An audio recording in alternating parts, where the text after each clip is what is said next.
So I just read an article about the Supreme Court has ruled that Joe Biden's plan to give student loan debt relief has been declared unconstitutional. Basically, what was supposed to happen is that students, if they made $125,000 a year or less, or $250,000 in combined income, would get $10,000 of debt relief. I think there are 43 million people in this country that are eligible. So I just want to discuss the issue a little bit and really try to deal with the ambiguity of politics and what the parties stand for.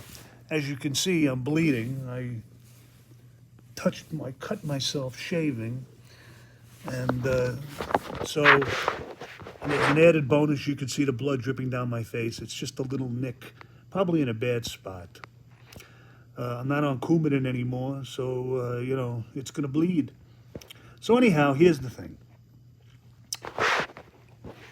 the Supreme Court has denied, said it's unconstitutional. That means that people that have student debt as of October 1st, the interest on that debt will begin accruing again, and people will be on the hook to pay it. Now, I'm not sure where Amanda is on her student debt. I think she's probably the only one that I know personally that would be affected by it. And I'm not sure in what category she falls, but God damn it, if she could have had $10,000 of that debt refused, then I'm goddamn pissed off at Biden and the Supreme Court. The Republican Supreme Court. It's 6-3 now. That's what the breakdown is. So if it becomes a partisan issue, the right has it. So here's the thing. It pisses me off, and I would support Joe Biden in his debt relief plan, absolutely. On the other hand, there's a Republican side to me as well. And this might be one of the clearest dividing points on the whole issue of politics being personal. That people should only support the people that support what they support. Now let's just take a look at it.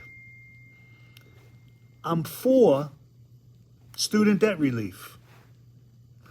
On the other hand, as someone who looks at both sides of the coin and is aware of what the Republican stand would be, think about it.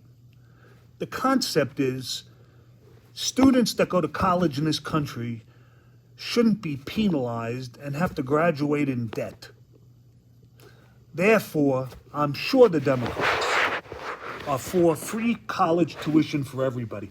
It was open enrollment in New York City, Democrat run New York City, when I graduated high school, 1971 New York City. Anybody that graduated with an academic diploma, there were three different kinds of diplomas in New York City. There was a general diploma, which was like a certificate of attendance.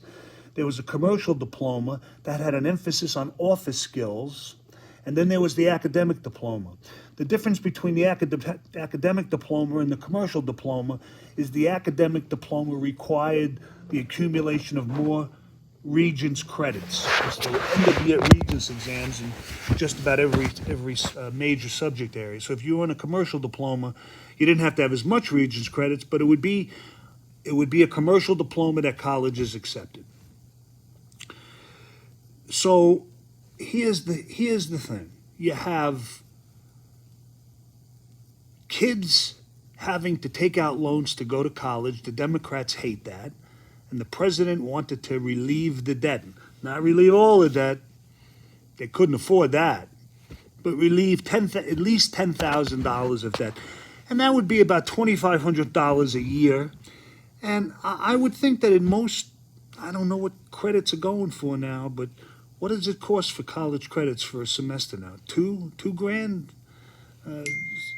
$4,000? So over 4 years, the 10 grand, if you took it out, if you got that for free, would be about half. I don't know. We're not talking about living, and we're not talking about textbooks, and we're not talking about food and all the other shit that goes with that. I'm just talking about strictly the college tuition. So what the Republicans will say, and it makes total sense. A student gets out of high school and voluntarily takes out student loans, knowing that they're going to have to pay back those loans at a certain interest rate. They also know that the payments will be deferred until after they graduate. And when these kids take the money, it's not a check that's going to the bursar, to the registrar. The pursar, I was talking about both, that's what it's called, the purser. So the money goes to the student, and then the student pays off the loan, or whatever they owe on the loan. But these kids just don't take the minimum for tuition.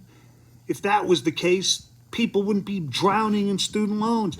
They take out room, they take out board, they take out textbooks, they take out to buy a fucking car. And that's the truth. So they take out these exorbitant student loans because they say, well, I'm going to graduate 4 years from now, the abyss. When you go into college, a degree is the abyss. It's so far off, maybe for some people, they can embrace it right away. But that college degree represents an awful lot of hours and an awful lot of work. Whether it's good or bad, or if it does you good or makes you money or not, it's a lot of work and it's a lot of time. Even if you don't go, it's a lot of work and it's a lot of time. And it's expensive. So they say, why should we, as Republicans will say, why should we pay back some kid that went out and took a car loan? How do you deny that? How do you not take that as legitimate criticism? Because if kids were just taking out the student loans for tuition, I think maybe the Republicans would go along with it. Who knows? A program, who wouldn't be? But it's not that way. If the loan you took went directly for tuition and tuition only, even at the best schools in the country, I'm not sure how expensive that would be.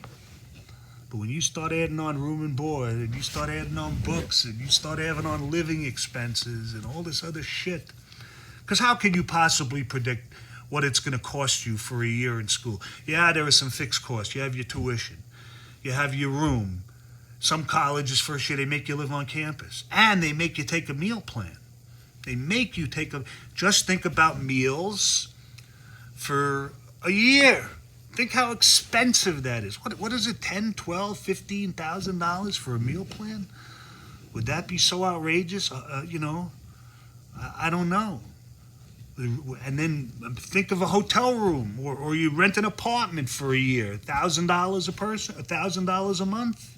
$12,000 a year for the rent, and another, let's say maybe I fill you to $5,000, $6,000 for a meal plan, $18,000.